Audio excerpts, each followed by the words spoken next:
Hello दोस्तों, आप सभी लोगों का एक्सीलेंट आर्यन क्लासेस में स्वागत है। कैसे हैं आप लोग? उम्मीद करते हैं आप लोग बहुत अच्छे होंगे।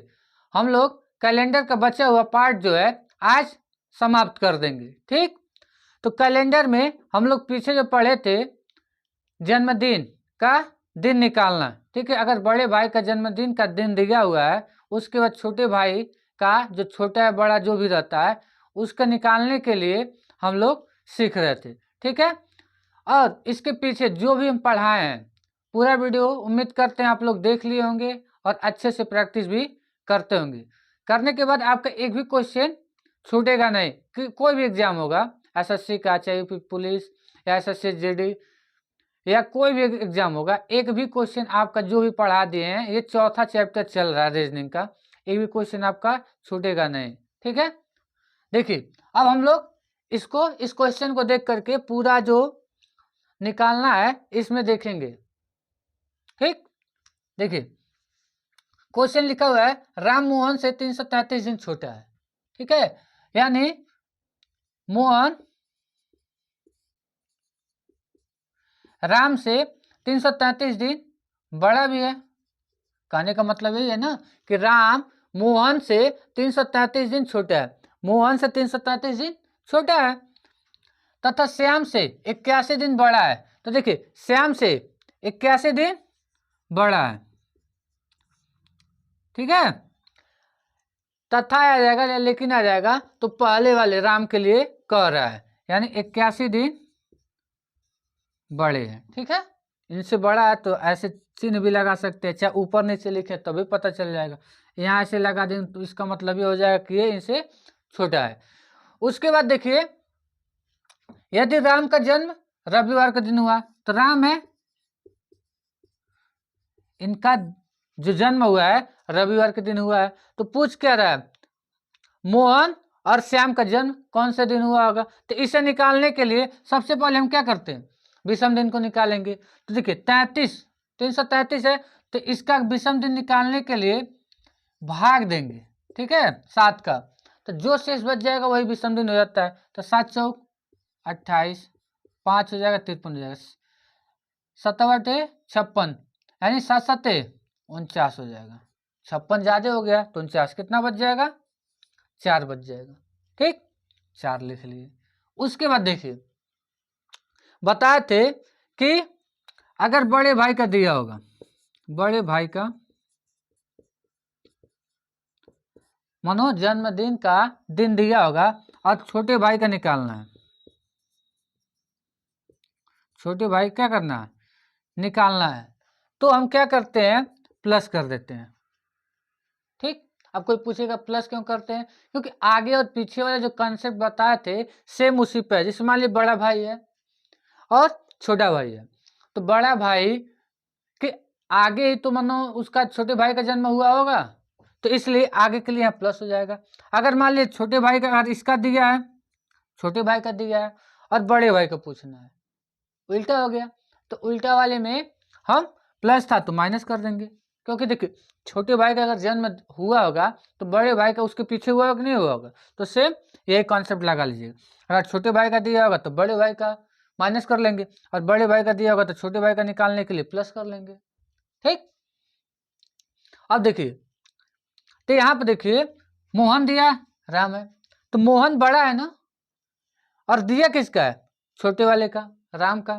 तो जब छोटे वाला का दिया होगा और बड़े वाले का निकालना है, ऐसे तीर बना लीजिएगा, बड़े वाले का निकालना है तो हमें क्या करना है, माइनस करना है। तो यहाँ क्या करेंगे 4, यानी रविवार में 4 दिन पीछे जाएं, या एक तरीका बताए थे 7 में से 4 को घटाएंगे कितना बच जाएगा, 3 बच जाएगा। उसके बाद क्या करेंगे, यहाँ अगर माइनस होता है तो यहाँ क्या कर लेंगे, प्लस कर लेंगे। ठीक है, अब देखिए या तो रविवार में +3 कर दें या -4 कर दें, दोनों जो दिन होगा वो समान ही आएगा। तो रविवार का कोड क्या होता है, 0 होता है, तो 0 में 3 जोड़ेंगे तो क्या आएगा, 3 आएगा। और 3 किसका कोड होता है, सप्ताह में बुधवार को। इतना तो आप लोग को याद ही हो गया होगा, क्यों, क्योंकि 5 छठवां वीडियो कैलेंडर के ऊपर पढ़ रहा है। ठीक, यानी इसका क्या हो जाएगा, बुधवार। तो मोहन का जो जन्म हुआ होगा किस दिन हुआ होगा, बुधवार। ठीक, अब निकालना है श्याम का। तो देखेंगे राम श्याम, इससे छोटा है, राम से छोटा है। क्वेश्चन में क्या दिया उससे हम लिख लिया, अभी यहीं से देखना है। राम से श्याम छोटा है, कितना दिन छोटा है, 81 दिन। ठीक है, तो अब देखिए, तो यहाँ निकालेंगे पहले विषम दिन। तो 81 में 7 का भाग दीजिए, 7 करने 7, बच जाएगा कितना, 1, 11 हो जाएगा। 7 करने 7, जो विषम दिन आएगा वो कितना आ जाएगा, 4 आ जाएगा। यहाँ पर भी 4 आ गया। तो अब देखिए, यहाँ 4 आएगा तो 4 लिख लिए। अब हमें प्लस करना कि माइनस करना है। तो देखिए छोटा है ना, तो देखिए बड़े भाई का दिया होगा और छोटे भाई का निकालना है, तो हम क्या करते हैं, प्लस करते हैं। तो यहाँ क्या करेंगे, प्लस कर लेंगे। ठीक है, तो देखिए या तो ये लिख सकते हैं, या क्या करेंगे, अगर यहाँ प्लस है तो यहाँ माइनस कर लीजिए। ये भी लिख सकते हैं कि 7 में से घटाया 4 तो 3 आ गया, यहाँ प्लस आते हैं माइनस कर लीजिए। तो इसका क्या आ जाएगा, श्याम का निकालेंगे तो आ जाएगा बृहस्पतिवार। रविवार में 4 दिन आगे जाएंगे तो देखिए रविवार, सोमवार, मंगलवार, बुधवार, बृहस्पतिवार। ठीक है, तो बृहस्पतिवार आ गया। उम्मीद करते हैं जो ये बताए हैं आपको पूरा अच्छे से समझ में आ गया होगा। अगर वीडियो अच्छा लगे तो वीडियो को लाइक करिएगा। ठीक है, अब हम लोग इसके आगे पढ़ेंगे जो महीना होता है। ठीक है, जैसे एक मानो साधारण वर्ष होगा, तो साधारण वर्ष में कौन कौन सा जो मंथ होता है उसका कैलेंडर समान होता है।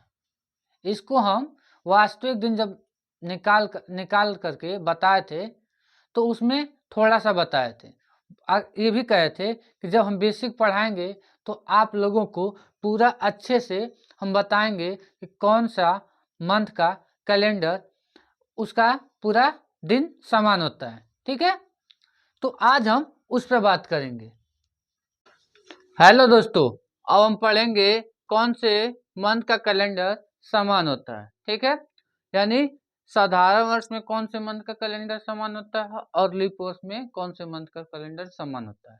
तो ये वाला कोड आप लोग को वास्तविक दिन निकालने के वाले में बताए थे, और वहाँ बताए भी थे कि कौन से मंथ का कौन सा कैलेंडर समान होता है, लेकिन पूरा नहीं बताए थे। ठीक है, आज हम इसको सीखेंगे। देखिए जहाँ देखिए जैसे 4 4 और 4 कहाँ, यहाँ है, यानी फरवरी, मार्च और नवंबर लिख लीजिए यहाँ पे पहला। और ये किसमें है, साधारण वर्ष में, साधारण वर्ष में कैलेंडर समान। ठीक है, तो पहला क्या है कि फरवरी, मार्च, ठीक है, और नवंबर समान होता है। ठीक है, अब देखिए कोई कहेगा फरवरी भैया 28 का होता है और मार्च 31 का होता है, नवंबर 30 का ही होता है। तो देखिए अगर 1 तारीख को फरवरी को, अगर 1 तारीख को रविवार है तो मार्च के 1 तारीख को भी रविवार होगा, नवंबर के 1 तारीख को रविवार होगा। और ये जहाँ तक जैसे मान लीजिए फरवरी में 28 दिन का होगा, तो 28 तारीख तक अगर इस दिन रविवार होगा, अगर मार्च को 28 तारीख को अगर सोमवार होगा, तो जो फरवरी है उस दिन भी सोमवार होगा और नवंबर में भी सोमवार होना। कहने का बस यही मतलब है कि कैलेंडर एकदम समान होगा। ठीक है, दिन के हिसाब से। अब देखिए उसके बाद और देखिए कौन समान है, तो देखेंगे कि एक यहाँ पे है और एक यहाँ पे है। ठीक है, और कहीं एक नहीं है, यानी बी लिख लीजिए, जनवरी एंड अक्टूबर का कैलेंडर क्या होगा, समान होता है। ठीक है, उसके बाद देखिए यहाँ पे 0 यहाँ 0 यहाँ, यानी अप्रैल और जुलाई, अप्रैल, ठीक है, एंड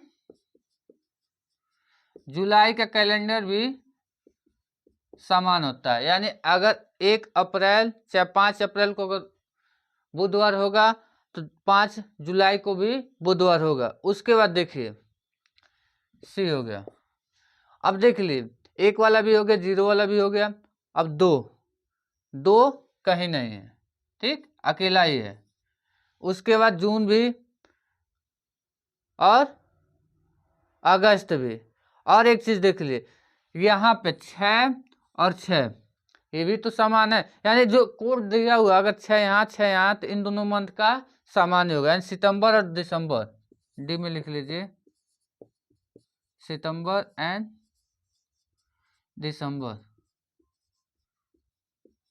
समान होता है, ठीक है। यानी यही जो है अगर फरवरी आ जाता क्वेश्चन पूछेगा कि फरवरी का कौन, अगर फरवरी को प्रथम दिन अगर सोमवार है तो कौन से और मंथ का जो कोड दिया होगा वो समान होगा, ठीक है। तो यहाँ पे देखिए मार्च और नवंबर, तो इसको आपको एकदम याद रखना ही पड़ेगा क्योंकि एग्जाम में डायरेक्ट यहाँ से क्वेश्चन पूछेगा। और देखिए कौन कौन से मंथ समान नहीं होते हैं उसे लिख लीजिए, असमान मंथ कैलेंडर, ठीक है, मंथ कैलेंडर। तो अब देखेंगे तो देखिए मई हो गया क्योंकि कहीं पे भी 2 नहीं पाएंगे, फिर उसके जून कहीं 5 नहीं पाएंगे और अगस्त कहीं 3 नहीं पाएंगे। यानी असमान वाले में मई, ठीक है, जून और अगस्त, ये 3 जो है इनका मंथ समान नहीं होता है। ऐसे ही हम लीप वर्ष में जब निकालेंगे तो देखेंगे 4 यहाँ पे है, 4 यहाँ पे भी, क्योंकि लीप वर्ष में जब निकालते हैं तो क्या होता है जनवरी और फरवरी वाले में चेंज होता है। तो जनवरी वाले में 1 कम हो जाएगा, फरवरी वाले में भी 1 कम हो जाएगा, बाकी पूरा सेम ही रहता है। आप कोड देख लीजिए। और इन कोडों को याद रखने के लिए देखिए 144 है तो इसे 12 का स्क्वायर कर देंगे। अब उसके बाद देखिए यहाँ पे देखेंगे तो यहाँ 5 का स्क्वायर है, यहाँ देखेंगे तो यहाँ 6 का स्क्वायर है, और यहाँ देखेंगे तो 12 का स्क्वायर प्लस 2। ऐसे ही आप याद रख सकते हैं। इसमें मान लीजिए 12, ठीक है, जनवरी फरवरी मार्च के लिए तो ऐसे लिख लेंगे। उसके ऐसे आप भी निकाल सकते हैं एग्जाम में भी, लेकिन थोड़ा समय लगेगा। लेकिन जब आप इसे करने लगेंगे तो आपको अच्छे से समझ में आ जाएगा, पूरा याद भी हो जाएगा। अब देखिए अब लीप वर्ष के लिए लिखते हैं। तो लीप वर्ष में देखिए 0 कहाँ कहाँ है, यहाँ है, यहाँ है और यहाँ है। यानी जुलाई, अप्रैल और जनवरी, ध्यान डाल दीजिए। हमारे लिए तो अच्छा है, हम मिटा करके लिख लेंगे, आप लोग तो लिख भी नहीं पाएंगे, ठीक है। तो आप दोबारा से इसको लिखिएगा, ठीक है। लीप वर्ष हेडिंग डालिए। उसके बाद देखिए अप्रैल, देखिए अप्रैल है, ठीक, जुलाई है और जनवरी हो जाएगा। तो इस वाले में हम क्या करेंगे, सी वाले में लिख देते हैं जनवरी, अप्रैल, ठीक है, एंड जुलाई, इन दोनों का समान हो जाएगा। उसके बाद देख लीजिए 3 यहाँ पे है, 3 यहाँ पे है, ठीक है। तो क्या हो जाएगा फरवरी और अगस्त, तो फरवरी यहाँ है और अगस्त समान होगा, ठीक। अब उसके बाद देखिए मार्च यहाँ और यहाँ पे अक्टूबर, तो इसे लिख लेते हैं। चलिए यहीं पे लिख लेते हैं, क्या क्या हो जाएगा, मार्च और अक्टूबर। देख लीजिए यहाँ मार्च है और यहाँ अक्टूबर, सॉरी यहाँ पे नवंबर है, ठीक है। यानी लीप वर्ष मार्च और नवंबर का कैलेंडर समान होता है। आप केवल उसमें जो होता था फरवरी वो गायब कर दीजिएगा। उसका देखिए यानी ये वाला हो गया, ये वाला हो गया और ये वाला हो गया, 3 हो गए, ठीक है। अब देखिए यहाँ पे सितंबर 6 यहाँ पे भी, 6 यहाँ पे भी, तो ये वाला भी सेम होता है। अब इसे यहाँ से भी देखिए, इम्पोर्टेंट है, क्योंकि साधारण वर्ष में भी सितंबर और दिसंबर आता था समान, और लीप वर्ष में भी आता है समान। ठीक है, तो इसे भी आपको ध्यान रखना, क्योंकि ऐसे पूछ सकता है कि कौन सा ऐसा 2 मंथ है जिसका साधारण वर्ष और लीप वर्ष दोनों में कैलेंडर समान होता है। तो सितंबर और दिसंबर हो गया। उसके बाद देखिए अक्टूबर, ठीक है, मई और जून, इसका कोई कैलेंडर समान नहीं होता है। तो केवल यहाँ पे असमान कैलेंडर में कौन सा हो जाएगा, अगस्त के जगह पे अक्टूबर आ जाएगा। ठीक है, तो ये भी याद रख सकते हैं कि मई जून दोनों में असमान होता है, केवल यहाँ अक्टूबर आ जाएगा, उस वाले में अगस्त आ जाता है। तो इसे भी आप याद कर सकते हैं, बस इस चीज को। ठीक, उम्मीद करते हैं जो ये बताएं समान मंथ का कैलेंडर, ये भी आपको समझ में आ गया हो। अगर यहाँ तक वीडियो समझ में आ गया होगा तो वीडियो को लाइक, शेयर और चैनल को सब्सक्राइब करिएगा।